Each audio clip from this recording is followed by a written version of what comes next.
వెనక్కి వెళ్ళిపోతూ ఉన్నారు. గతంలో గూగుల్ అయినా, ఫేస్బుక్ అయినా, అమెజాన్ అయినా, ఫాక్స్కాన్ కంపెనీ ఇట్లాంటి కంపెనీలు వచ్చినాయి.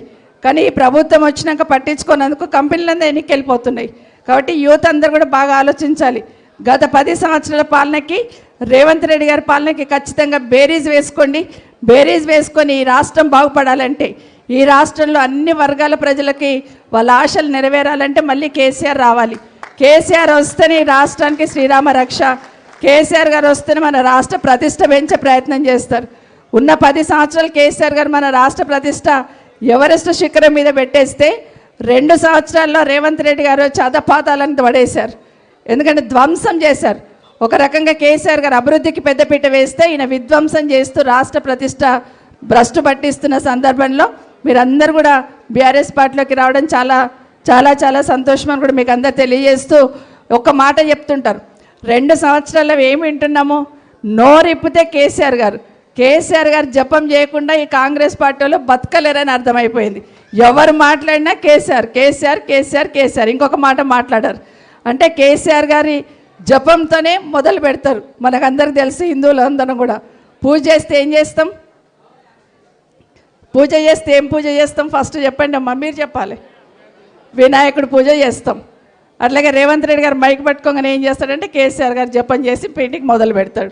ఒక రేవంత్ రెడ్డి గారే కాదు, మంత్రులందరూ కూడా మైక్ పట్టుకుంటే కేసీఆర్ గారు అంటారు. సో ఖచ్చితంగా కేసీఆర్ గారు మాత్రమే రాష్ట్రానికి మనకు శ్రీరామ రక్షణ తెలియజేసుకుంటూ ఒక మాట రేవంత్ రెడ్డి గారు రాగానే ఒక మాట చెప్పారు, కేసీఆర్ గారు నిశానా చెడిపేస్తానని. సాధ్యమా? తెలంగాణ రాష్ట్రం అని పలుకుతున్నప్పుడే కేసీఆర్ గారు అనిపిస్తుంటాడా? సూర్యచంద్రులు ఉన్నంతకాలం కేసీఆర్ నిశానా జడపడం ఎవరి వల్ల కాదు. ఆ తెలంగాణ రాష్ట్రం అట్లాగే ఉంటుంది. ఆ రాష్ట్రం తెలంగాణ పదం పలికినప్పుడల్లా కేసీఆర్ గారు ఈరోజు ఆ ఉద్యమ నాయకుడిని గుర్తుపెట్టుకుంటారు కూడా. సూర్యచంద్రుడు ఉన్నంతకాలం ఆ ఉద్యమ నాయకుడు కేసీఆర్ గారు. ఆయన ఉద్యమం చేయడం వల్ల తెలంగాణ రాష్ట్రం వచ్చింది. తెలంగాణ రాష్ట్రాన్ని సాధించిన 10 సంవత్సరాలు తెలంగాణ రాష్ట్రాన్ని మొదటి స్థానంలో నిలిపాడు మన దేశంలోని కూడా ఈరోజు అందరు గుర్తుపెట్టుకుంటున్న సందర్భం. కానీ మాటకు ముందు నిశానా జడిపేస్తా అంటాడు. చాలా ప్రయత్నం చేస్తున్నాడు. కేసీఆర్ గారు ఇచ్చిన కేసీఆర్ కిట్టు తీసేసిండు, ఎందుకంటే నిశానా జడిపేస్తా అన్నాడు కదా. అదే కాకుండా ఈరోజు న్యూట్రిషన్ కిట్ ఇచ్చేవాళ్ళు మహిళలకి, దాన్ని తీసేశాడు. బడిలో పోతున్న స్కూల్లో పిల్లలకి, గవర్నమెంట్ స్కూల్లో ఉన్న పిల్లలకి రాగి జావా ఇచ్చేవాళ్ళం, దాన్ని తీసేస్తున్నాడు.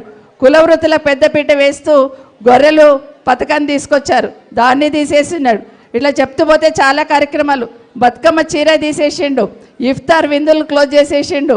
అదే కాకుండా మన క్రిస్టియన్ సోదరులకి మనము రంజాన్ గిఫ్ట్స్ ఇచ్చేవాళ్ళం, ముస్లిం సోదరులకి అట్లే క్రిస్టియన్ వాళ్ళకి క్రిస్టియన్ గిఫ్ట్స్ కూడా ఇచ్చేవాళ్ళం వాళ్ళకు కూడా. అవన్నీ కూడా తీసేశాడు. రంజాన్ తోఫా పోయింది, ఇఫ్తార్ విందులు పోయినాయి, క్రిస్మస్ గిఫ్ట్స్ పోయినాయి, బతుకమ్మ చీరలు పోయినాయి. అన్నీ కూడా తీసి అన్నీ బంద్ చేసి కేసీఆర్ నిశానా తెలపాలి, పని చేయాలని చూస్తున్నాడు. కానీ కేసీఆర్ నిశానా చెడపకుండా ఉండగలుగుతారు? చెరుపుతారు? ఎవరు సాధ్యమవుతుంది? అది సాధ్యం కాదని తెలుసు. ఇట్లా ఒకటి అన్నీ కూడా బంద్ పెట్టి భ్రష్టు పట్టించే ప్రయత్నం చేస్తున్నాడు. కానీ దాని వెనకాల ఎంత సంక్షేమం ఉంది, ప్రజల కోసం ఎంత ఆలోచించారు కేసీఆర్ గారని ఈ ప్రభుత్వం గమనించలేదు. అన్నిటికైనా ముఖ్యంగా కేసీఆర్ గారు ఒక గొప్ప మాట చెప్పారు. ఆయన ముఖ్యమంత్రి కాగానే రాజశేఖర్ రెడ్డి గారు ముఖ్యమంత్రిగా ఉన్నప్పుడు 2 పథకాలు తీసుకొచ్చాడు. ఒకటేమో ఆరోగ్యశ్రీ, 2 ఫీజు రియంబర్స్మెంట్. ఈ 2 వల్ల కూడా ప్రజలకు మేలు జరుగుతుంది.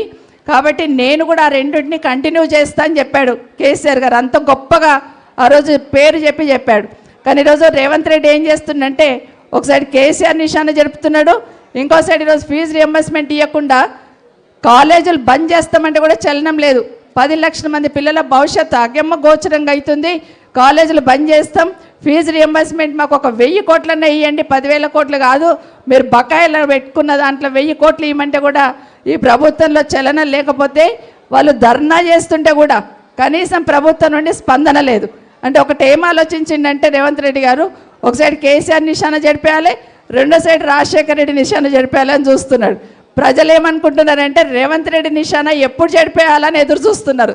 దానికి ఇది మంచి అవకాశం. మనం ఈరోజు రేపు భవిష్యత్తులో ఈ రాష్ట్రంలో ఈ ప్రభుత్వాన్ని వెనక్కి పంపించాలంటే, ఈ ప్రభుత్వానికి చమనగీతం పాడాలంటే జూబ్లీహిల్స్ ఎన్నిక పునాది అవుతుంది. మీరందరూ కూడా పెద్ద ఎత్తున ఇప్పటికే గెలిచినాం, మెజార్టీ ముఖ్యం.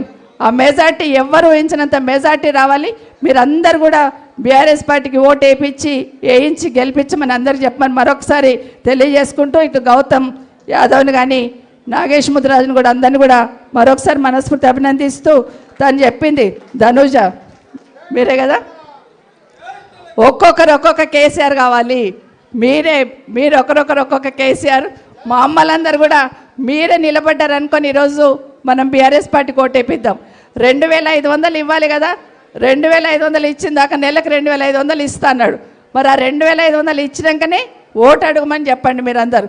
మా అమ్మలు చెప్పారు షాది ముబారక్, మరి తులం బంగారం ఇచ్చినాకనే షాది ముబారక్ ఇచ్చినాక తులం బంగారం ఇస్తాడు, ఇచ్చినాకనే ఓట్లు అడగమని చెప్పండి. మన కళ్యాణ లక్ష్మి కూడా మాట ఈరోజు ఒక మంత్రి చెప్తున్నాడు, తులం బంగారం ఏడిస్తాం, తులం లేదు బంగారం లేదని. అంటే మాటలు చెప్పి హామీలు అమలుగానే హామీలు ఇచ్చి 6 గ్యారెంటీలు 420 హామీలు అని మోసం చేసిన ఈ ప్రభుత్వానికి ఖచ్చితంగా బుద్ధి చెప్పాలని మీకు అందరికీ కూడా మరొకసారి తెలియజేసుకుంటూ జై తెలంగాణ, జై కేసీఆర్. Thank you madam. ఈరోజు జాయినింగ్ అవుతున్న కొంతమంది స్లోగన్ సిద్ధమా? గట్టిగా ఇవ్వాలి. జై తెలంగాణ. ఇక్కడ నుండి వినిపిస్తుంది, అక్కడ నుండి వినిపిస్తలేదు. జై తెలంగాణ, జై కేసీఆర్. Okay, thank you. ఈ పిల్లలు చేతులు లేపుతలేరు, చేతులు లేపాలి. జై తెలంగాణ, జై కేసీఆర్. కారు గుర్తుకే జై కేసీఆర్, జై తెలంగాణ, జై కేటీఆర్.